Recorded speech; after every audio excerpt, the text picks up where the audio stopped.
Well, let me first of all clear the air. There is no talk about withdrawing.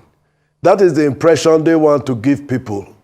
We neither withdrew nor did we boycott. We started this journey with our expression of interest. We filled the nomination forms. We are very well, we have the understanding of the process.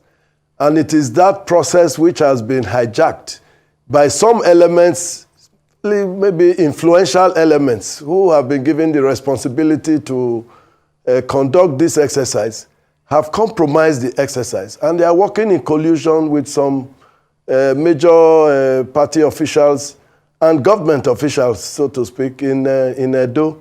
And so when you say that they say all is well, it reminds me of the king who was playing music in Rome while Rome was burning. It's a pity that those who have been put in positions of responsibility have abused their offices. They behave in an arrogant and vain manner, and they have jeopardized the position of the party. As major stakeholders, we, the aspirants, for whom this exercise is being organized, we want to hold them accountable. And we want to take this opportunity to ensure that this sort of arbitrariness should stop in this country. Yes, you see, we are quite conversant with the processes. We are also conversant with the rules and the laws. In accordance with the guidelines, when we are, dissatisfied with what has happened, we wrote to the appeal committee that was set up by the party. The appeal committee met with us, and it was in that meeting we were able to convince them that what has happened is a sham. And in fact, they appear to be quite convinced because, you see, contrary to what they were fed by the National Organizing Secretary, who gave him all the materials with which they purportedly conducted the exercise, the result sheets that they gave to the appeal committee, the chairman of the committee confronted us with those result sheets, which we were seeing for the very first time. These are materials that we ought to have seen and inspected even before the process started. It never happened. It never happened because the National Organizing Secretary of the party, Alhaji Umar, had sent those materials directly to Edo State Government House, from where they were disbursed. The process was ongoing. Before this chairman of the committee came in the following day, they had distributed these materials on the 3rd, and the chairman appeared midday of the 4th. And he came, he inspected 2 locations, and he expressed satisfaction. And that's why I said in a different platform that he came in, he misconceived his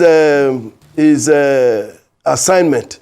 Rather than be the one to conduct the exercise, he came to observe. And after observing, he made a comment.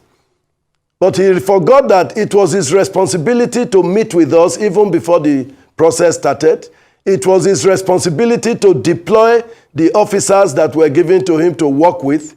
It was his responsibility to distribute the materials. All these were done in his absence and before he arrived. And even when he arrived, he was made to sign result sheets as if he was the one who conducted those exercises concurrently in 192 locations. We pointed all these anomalies out to the appeal committee, and they were quite surprised and shocked. Again, they were also shocked that there was no stakeholders meeting before the commencement of the process. So that is why we say the process was compromised even before they started. So all you see them carrying hired crowds and all that to show that the thing happened.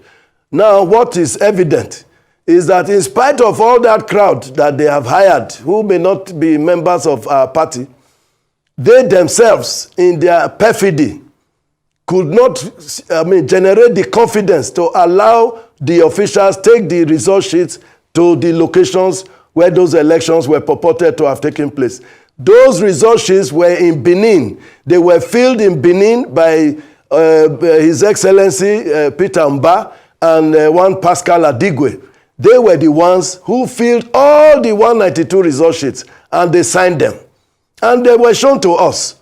Now, when we made this public, the National Organizing Secretary quickly started organizing people. They started filling out result sheets and the rest of it, and then they started circulating it on the internet. But of course, where you are faced with two different documents purporting to evidence the same event, of course, that's why I now said they have moved from the realm of illegality to criminality. We are prepared, to hold them accountable. This time, they won't get away with it. Well, as you can see, I have said just a moment ago that we will take it to its logical conclusion. The honest thing about it is that it's unfortunate that those who have been victims of high-handedness in the past are now the ones dishing it out. The governor cannot deny, involvement in this. He has his fingers written all over it. There's a lot of government resources that have been poured into this process. So much stories have been told about money changing hands. I don't have any direct evidence. But like I said somewhere some time ago, I said, if you see somebody behaving abnormally, then you know something abnormal has happened. When you see people behaving out of the normal, then of course, you must be able to reach a conclusion. As in law, we call it res ipsa loquitur. The thing speaks for itself. Behaving the way these guys are behaving, you cannot but reach the impression that something untoward must have happened to them. And they've tried so hard, to repair what is irreparable. And in the process, they have done things that have jeopardized the interest of the party. I can tell you with confidence, should they not take common sense, should they not allow common sense to prevail, PDP will end up not having a candidate in this election. And that will be so unfortunate. The governor knows the right thing to do. Why am I holding him accountable? I'm holding him accountable because he is in charge. He is the leader. Even though he has not behaved like a leader, let him take notice now. It is not too late. He has an opportunity to do so. But in the event he doesn't, let him take full responsibility for whatever happens.